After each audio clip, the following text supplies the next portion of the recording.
The world is waking up, and you finding your way here today is no coincidence. The spirit world always has a way of guiding us where we most need to be at the absolute perfect time. I'm your host, Lindsay Morlock, and you're listening to the Guided Podcast, where we explore how the spirit world works on our behalf to guide us along our paths. This is where you'll learn how to live a life that is both conscious and connected, so you can supercharge your pathway to healing and open to life's magic and miracles. Come along this journey to see how guided you truly are. Hello, everyone, and welcome back to another episode of Guided. The last few months, I have been challenged with learning lessons around patience. So this week, I wanted to dive into that concept, especially as it relates to our respective journeys. So patience comes up in our lives in so many ways. And while this episode by no means is comprehensive in terms of all of those ways, I do want to talk about a few areas that have been coming to mind as I find that we need to draw upon patience as a virtue in both immediate ways and futuristic ones. So for example, when our bodies are out of balance in some way, right? Whether we are trying to improve our health, our appearance, or maybe we're in relationship with people who are navigating their own struggles, their own challenges, maybe they're dealing with health challenges. Patience is an important part of that process. We need to be really patient with ourselves, with our own process. We need to be patient with our relationship with persistence. And we need patience for others, for their process, for whatever events or challenges are unfolding for them and how they're moving through them. It can be difficult watching people we love and care about suffer, and yet they are their own sovereign beings with their own free will choices. So we can find our own patience tested with their processes being rocked. And so then we're back to having patience with ourselves and the process, because as you're going to hear me say all the time, everything always comes back to us. Another way we're confronted with lessons around patience has to do with bringing our dreams to life. I've been working my way through this journey as a spiritual entrepreneur for officially 1 year now, which is honestly hard to believe how quickly that year has gone by. And, while I slowly transitioned out of my corporate job, it has been an interesting ride, to say the very least. I always heard that being an entrepreneur was one of the most profound spiritual development experiences you could ever have. And so far, that is definitely proving to be true, because all of your stuff comes up along the way when you're the only person in your business. And anytime we're building anything, whether we are bringing a goal to life, working on building our dreams, or whatever you're trying to create, even if it's a different feeling that you're trying to create in your life, patience is simply part of the process. Because when we're trying to create things in our life, usually everything that's in the way of that creation is what surfaces first. And it takes focus and discipline and persistence to move through the things that we don't want on the pathway to achieving what we do want. And you've heard me say this on the podcast before, but patience has never been one of my strongest virtues. I can be patient, but it really takes conscious effort and focus on my part. And at one point in time, I felt I was far more patient with others than I was with myself. But unfortunately, the truth is that couldn't really be true, because I can't really be embodying patience for others if I'm not truly patient with myself. I was able to be calm with other people, maybe giving the illusion or perception of patience. But until we can really embody this for ourselves, I believe others don't truly feel our patience the way we would intend. And in this day and age of instant gratification, many of us have a tendency to err on the side of impatience. We want what we want when we want it. And as you've heard me say before, Spirit's job is to prepare us for where we most want to be, the most prepared we can possibly be for that destination, no matter what it is. So even though we sometimes want to speed things up and move things along, it doesn't serve us to rush the process. The ego is what drives our needless sense of urgency. And I've had to look at where I feel that false sense of pressure within myself, that pressure that drives me to act in ways that are impatient or ultimately out of alignment.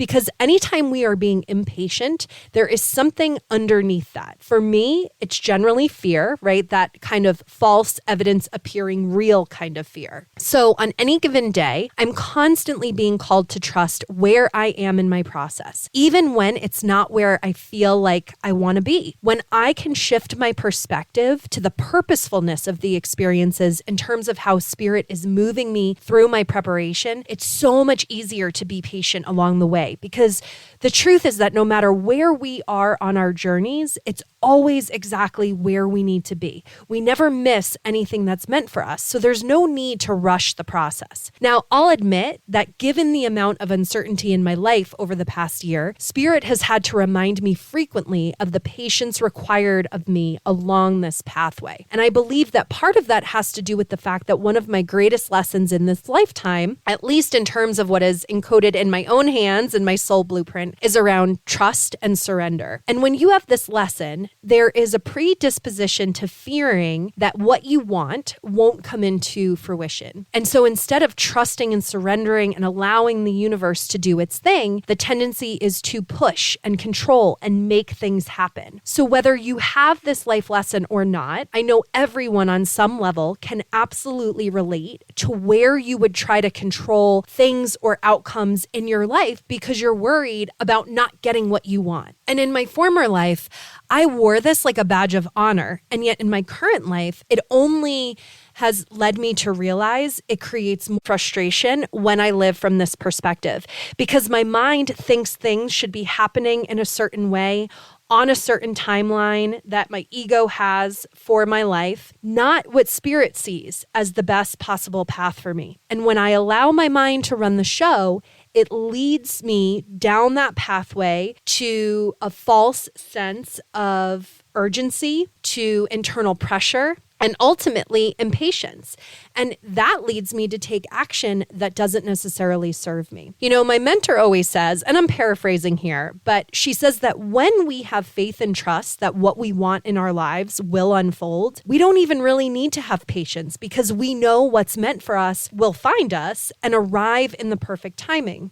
And if I can impart any wisdom from my last year of uncertainty and of turning my life right side up and making these huge changes, it's that even when things seem like they're not happening in physical form, there's a lot of magic spirit is orchestrating behind the scenes. So in that, I've been able to learn to trust more and more each day that my life is always unfolding in a way that is most supportive of my own evolution. And it feels so much more liberating to be able to relax into the knowing that whatever is right in front of me is what is meant to be in any given moment. So in my business, for example, this has helped me to trust my flow of clients. I trust when they show up and that I'm meant to be working with the people that show up. And I trust when they don't show up that my focus needs to be directed more inwards. Maybe it's a focus on working on myself and healing, or maybe it's just a time that I need more self-care and rest. I've learned that I'm constantly planting seeds of my desires and they will bloom when the time is right. I don't need to push or prod or make things happen. And allowing this, relaxing into this, trusting this has been a rocky road, honestly, for the last 6 months. It wasn't easy for me to let go of control. It made me feel irresponsible and lazy at times to feel like I wasn't constantly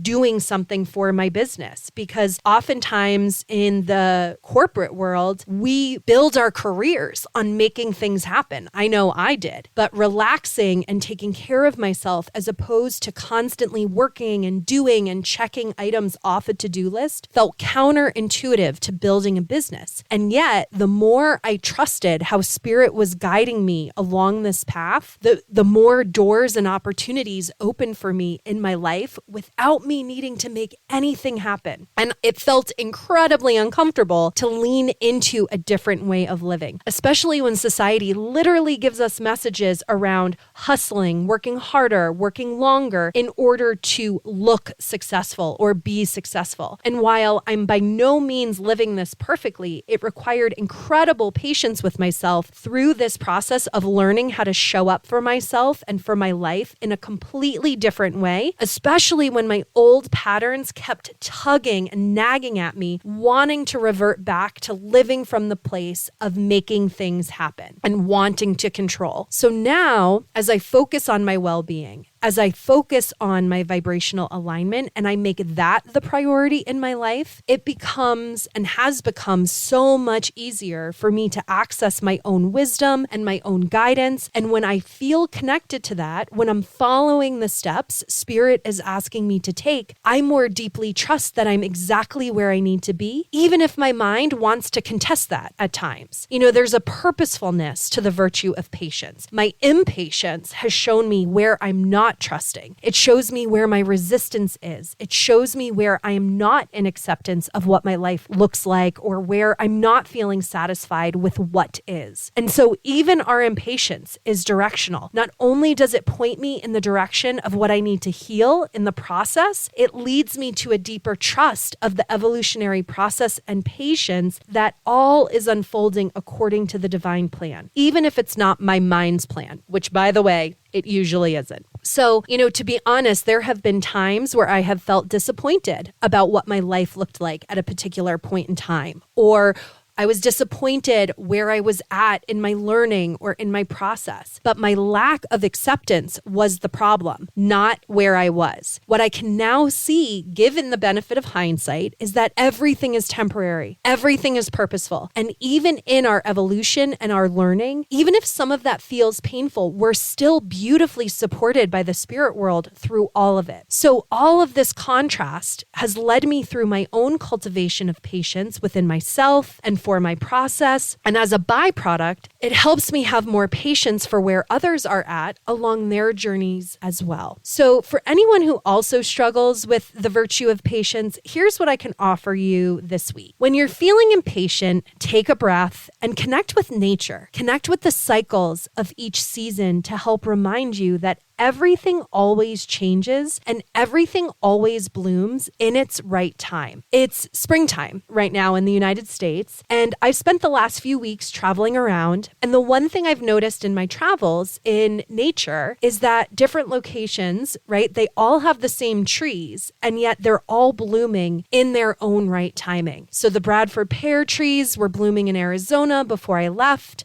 and 3 weeks later, they're now blooming in New Jersey. The magnolia trees were magnificent in New Jersey this year. And just as the blooms were falling off the trees in New Jersey, the magnolias were starting to open in Connecticut, only 2.5 hours away. So as much as the temptation exists to compare your journey to others, Spirit knows what your divine timing is. So do your best to trust the cycles and seasons of your own lives. And one of the things that I find really helpful is to look at the different areas of your life and really look at what season of life are you in with your relationships? What season of your life are you in with your finances, with your career? Whatever area of life you're really diving into right now, assign it a season. Are you in the spring in one area of your life, but maybe you're in winter in another? They don't necessarily correlate with the actual seasons. Regardless, you're always in a season in your own life. And so trust the timing and the cycle of those seasons. And then in the meantime, it's natural and normal for fears and frustrations to surface in the process. So give all of it to Spirit. You do not need to shoulder your burdens alone. Spirit walks beside us each moment of each day, whether you feel their presence or not. So lean on them like you would your best friend and ask for their help along the way. And you can also remind yourself of all the times in your life where patience paid off, where things ended up working out, even when you couldn't see how or when that was going to happen. I know I continue to be delighted and so grateful of how Spirit moves me through my own life. They have truly saved me from my ego self more times than I can count at this point. But I only know this as I look back on my life and connect those dots, which helps me fortify my trust as I move forward. And another element in all of this is our faith. Faith is greatly connected to patience, as I mentioned earlier, because having trust and faith truly helps buoy us to the point that we might not even need to have patience because we have something greater, which is that knowing that things are going to unfold in the right time. And for those of you who, like me, might need a little extra support sometimes feeling that faithfulness, Neville Goddard defines faith in a way that I've absolutely loved. And it goes like this. Faith is being loyal to the unseen reality. I used to think of faith as trying to force myself to believe in something I couldn't see. And for some reason that felt hard sometimes. And I find it much more compassionate to acknowledge my humanness in that sometimes it is hard to believe in something that you can't see, but I have more than enough evidence to know that it's true, which makes being loyal to the spirit world so much easier while acknowledging my humanness in the process.